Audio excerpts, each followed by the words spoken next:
Hey, and welcome to Psychologies. I'm Julie Leoni. I'm a barefoot coach, and I've created this coaching course that's 4 weeks on how to stop your emotional eating.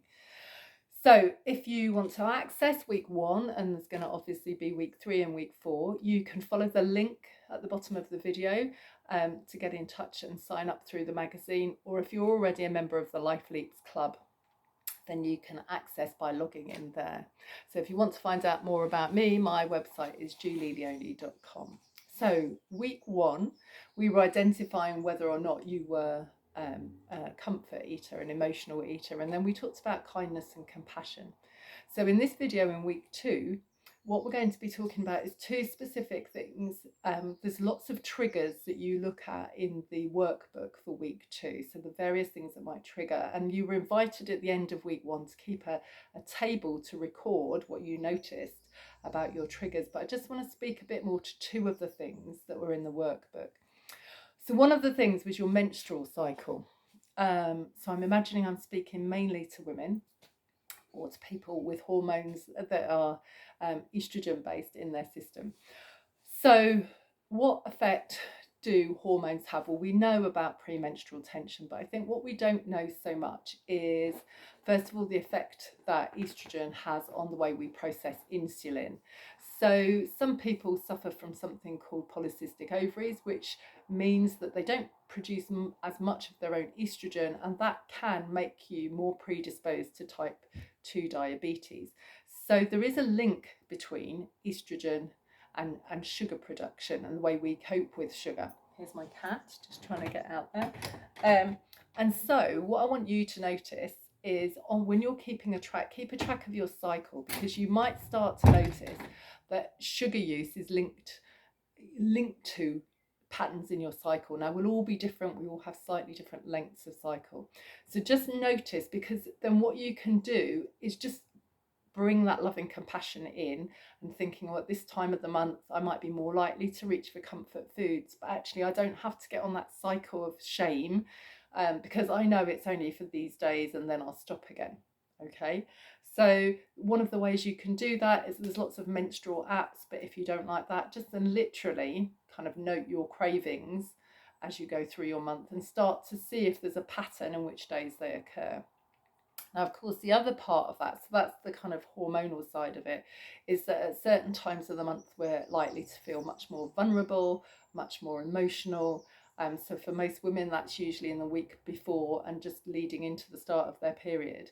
So again, it's not just about food, it's about, if we were loving and compassionate, as we talked about last week, how could you protect yourself at that time of the month where you're feeling more emotional and more vulnerable? Could you maybe step away from social commitments, or drop some of your caring commitments, or maybe be a bit less available for helping everybody else and a bit more available for looking after yourself and your own energy?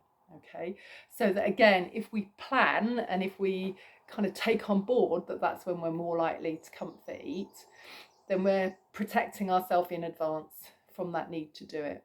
So that's one tip.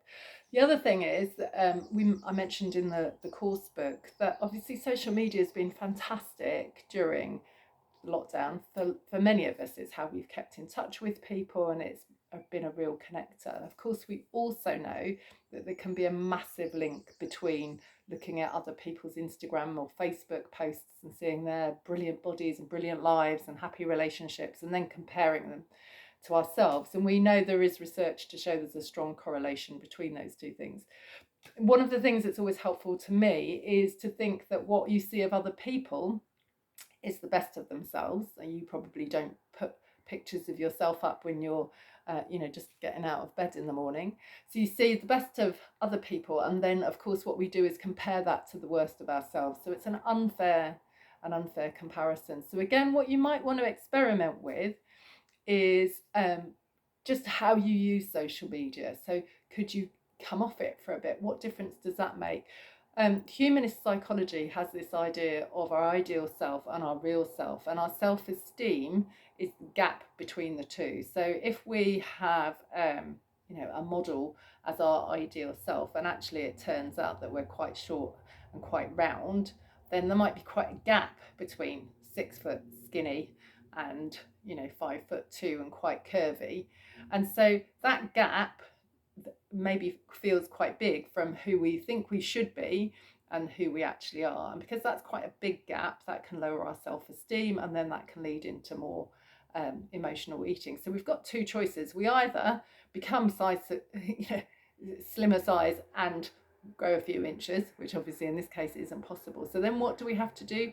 We have to lower our ideal. So what that might come down to, okay, so I'm 5 foot whatever, but I could maybe lose a few pounds, and then that makes it feel more realistic. So sometimes the way that we use social media just encourages what we think we should be like to be very high. So it's starting to think about, well, is that realistic? Remember all the airbrushing that goes into that, and just be kind with yourself. So hopefully that's a bit more information for week 2, and see you in week 3. Let me just check what we're doing there. Oh yeah, where we're going to be looking at different ways of working with your emotions.